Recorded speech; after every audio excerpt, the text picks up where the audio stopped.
everyone. Have you ever wondered what you should not be doing when you are going through the loan process? Well, I am so excited because I have Stephen Esses here today, and he is going to tell us the 5 things to not do when you are going through that loan process. I'm Erin Wheelock with the Wheelock Team at Keller Williams, and we help people relocate here from all over the globe. So be sure to let us know if we can help you out.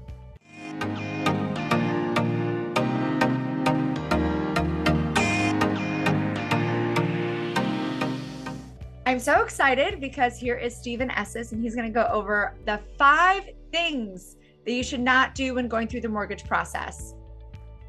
Take it away, Stephen. What's number 1? Erin, awesome being here. So number 1, and this is a very underrated thing that people don't realize, and I saw you touch upon this on a different video, the closing date is not the actual closing date in the contract. So many times that moves, and what happens is borrowers, buyers, they book their movers, they let their landlord know that they're moving out on a certain date, and they do this so far in advance, and it just adds so much pressure and stress to everybody. That date is going to move. The date in the contract is going to move. So don't book your movers. Don't let your landlord know that you're moving out on that specific date. You're going to have to let your landlord know in advance. A little cushion. It's okay if you're paying rent for an extra week and a mortgage overlap. That's okay, but don't stick to that certain date and make that the date in your mind, because so many things will change, and you're just going to have to reschedule that mover and let your landlord know that you're staying there for another weekend. Oh my gosh, you are so right. Honestly, we've had people in the past that have, and we do go over this during when we start the board package process, but people are like, it's okay. We booked furniture delivery anyways. I'm like, no, you can't do that.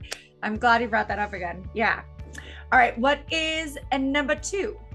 Number 2, so buyers get super excited. They're buying a new home. They go out on the weekends furniture shopping. Don't put those big purchases on your credit card without speaking to your loan officer before.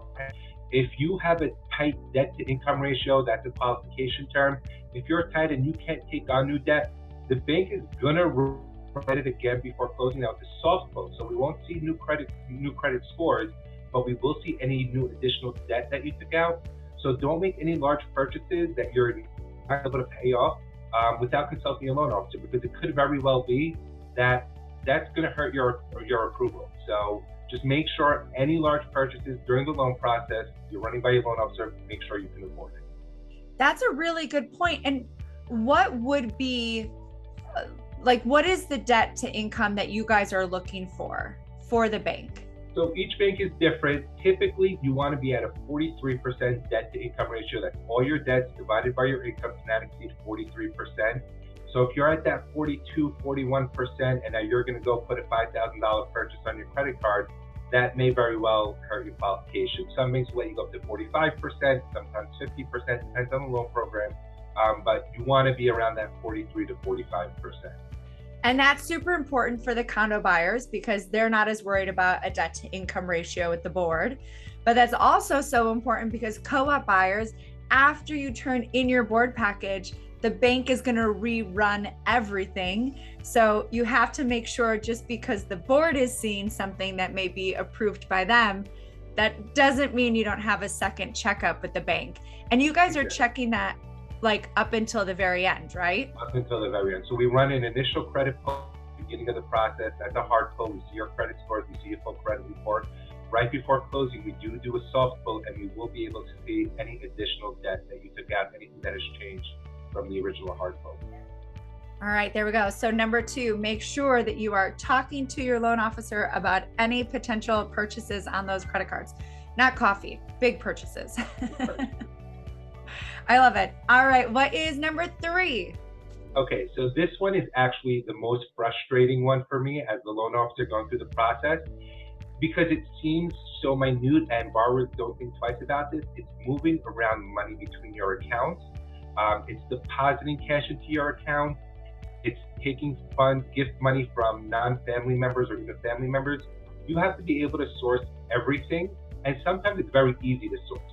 It's just a matter of going online, putting out a transaction activity, but sometimes it's much more difficult to source. So again, all these things you can do, just consult your loan officer before doing so. Depositing cash is always a big no-no. Never deposit cash But a lot of times someone will move funds between their accounts from the liquidated retirement account or a stock account, and mid-statement cycle, it's very hard to source those accounts. So we just want to be able to make sure that we see where money's moving, where it's coming from, where it's going. We want to make sure that you have sufficient cash to close, you have sufficient reserves, you want to make sure it's coming from acceptable sources. So again, if you can start moving money around, just run it by your loan officer before you do so. That's actually really interesting. I kind of didn't think about that, but you're right. If somebody is just putting cash into their account, you actually have to be able to show where that came from. Right. We have to source any large deposit, which is defined as 50% of your income or higher. So if your monthly income is $10,000, any deposit over $5,000 we would have to source. So another trick is to $4,000 in cash, and we won't ask where that came from. Okay. Wow. So 50% of your monthly income can be deposited without needing a source. Correct. There's a caveat to that where they say underwriter discretion. So technically an underwriter could ask where your $5 deposit came from. It's rare, but technically that can happen. So again, you want to feel out the process. Make sure you're strategizing any money movement, any deposits properly. Okay, so then if someone is getting ready to make this purchase, I know obviously you will guide them along the way, but for this purpose, when should they have that money in advance? Is it like before you get pre-approved the first time? Is it, a month after the pre-approval? Like when is, or after the contract, sorry, a month after the contract, like when would you say, let's kind of lock it in, let's stop moving? So that's a great question. So number one is, you don't need to show sufficient cash in your account for a pre-approval or even in the beginning of the loan process. You want to make sure you have all funds in your account at least 2 weeks prior to closing. You need enough time to see where it came from, show it to the underwriter, get you clear to close. So you don't want to do it the day before closing. There won't be enough time to source it. Anything in your account, we look at 2 months of bank statements, 60 days prior to the action.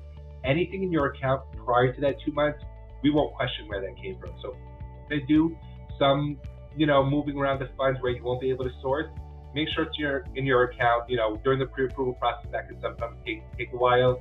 So maybe that's a good time to do it. Anything prior to the 2 months we won't source, but definitely the sooner the better. The sooner you get the money into your account, the easier it is for us to sort and have enough time to get it cleared. If there's any hiccups, we can work through that. But I typically tell my clients if they want to wait, have it in your account 2 weeks before the closing, so we have enough time to deal with it. Okay, and then in terms of 2 weeks before the closing, that to me would be if you're getting approval from the building or the board has it, right then, just move the money then. Because it'll take a little bit of time to plan the closing, but it's probably way better to be safe and do it, then wait and then have to delay a closing. A lot of times people like to play the stock market. I can't sell today. I'm liquidating my stocks, but I don't want to sell today. Maybe next week will be better. In this market, sell now rather than 2 weeks. I mean, obviously hold long term, but if you need the money for your closing, there's no good time to sell. But definitely don't wait till the last minute. So the sooner you can do it, the better. But if you have to wait for whatever reason, then you have to wait, and we'll deal with it. Yeah. All right. 2 weeks before. It's good to know. All right. What is number 4? Okay, this next one is do not change jobs, even for a higher income during the loan process. So if you're a base salary employee, you want to change jobs, that's great. If you're commission-based, heavily bonus-based, if you're hourly, that could get complicated. If you're switching jobs, even if you're getting double the amount of money that you're getting from your current job, again, that's something that could complicate the process. You need to make sure you're speaking to your loan officer before you take that new offer, because we go off an average and we go off a history at your company. If you're switching jobs, there are ways around, but it could get complicated if you're a commissioned employee and now all of a sudden you're starting somewhere else and they're promising you much higher commission, but now that's income we may not be able to use. And if you already have your loan commitment, you already have your approval, that could jeopardize your down payment deposit. Yeah, that's a good point, right? Because then the financing issue is on you. Yeah. Yeah. And I think, please correct me if I'm wrong, but I've always been told that you take basically the average of the last 2 years if someone is commission based. Correct. Any variable income is typically a 2 years. Yeah. And so you don't get that if you move to a new job. Yeah. Yeah. All right. Yeah. So don't leave your job. Don't leave the job. until Don't. you get in the new apartment. Correct. Wait for that closing to happen. The I day love after it. closing, you can take your job. If I can add one more thing, all these things, Yeah. even if you're clear to close, don't do these things. Even if you're clear to close, wait till the day after the closing. There have been situations I've dealt with where someone took out $30,000 in credit card debt the day before the closing. We had already done our soft close, so we didn't see it. We got into trouble after closing because there are post checks. So someone else quit their job the day before closing. Also, these are real stories. This happens. It doesn't sound like these are things that need to be spoken about, but people really need to know. Yeah. Well, no, and that's great too, because I would have thought clearance to close meant you're good. Nope. But they check right after too. They can check. They people don't check after clear to close, but post closing they do check things. So if something changed in between that clear to close and that closing, that can definitely jeopardize your loan. Yeah. So stay put. Don't spend the money until after you give the check at the closing table. You get the keys in hand, visit the place, and then go spend your money and change your job. Right. After closing, literally the day after closing, you can do whatever you want. I love it. Okay. Day after, sorry. Not even when you get the keys. No, the day next after. Day. Day after. Wait till midnight. Wait until midnight. I love it. All right. And then what is number 5?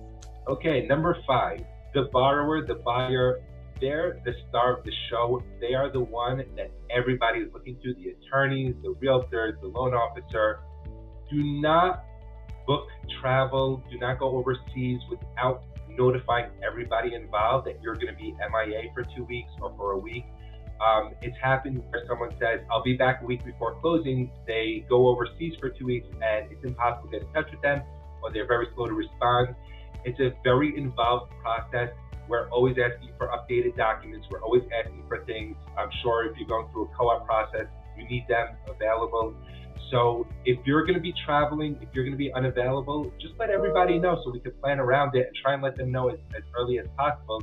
You don't want to go MIA 2 weeks before you're closing and then come back and expect to close 3 days later, because there's a lot that needs to happen and it's just not, snapping of the fingers that'll get things done. So I just advise, if you're going to travel, just let us know as early as possible. Don't cancel your travel plans, but just let us know. Yeah, that's a great point too, because so after we get the board package in, does not mean you're done with documents. That just means you're maybe done with the board package documents, and you may need to sign things, send things, etc. And if you let your mortgage professional, or as you said, the attorneys, everybody know, then proper expectations can at least be set so that if they do have to sign something or send something, etc., while they're gone, they know they're going to have to do it. Right. So they could be prepared, we could be prepared, and just make sure there's no delays with closing because you're traveling. Yeah, it's a really good one. Awesome. All right. Well, these are the 5 things to not do during the mortgage process. They're all so valuable. Stephen, thank you so much for joining me today. I'm going to have your information below. And yeah, excited to continue working with you. And hopefully we'll play this for everybody when we work together. Thank you so much, Erin.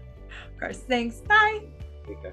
Thank you so much for joining us today. Isn't Stephen just a wealth of knowledge? Well, look, his information is below in case you want to get a hold of him. And of course, we are always here if you want to learn more about buying here in New York City for your second home, vacation home, first home, whatever it is, we're here to help you. Be sure to like, subscribe, and be sure to check out some of our other videos that we have, like 5 things to know before you buy.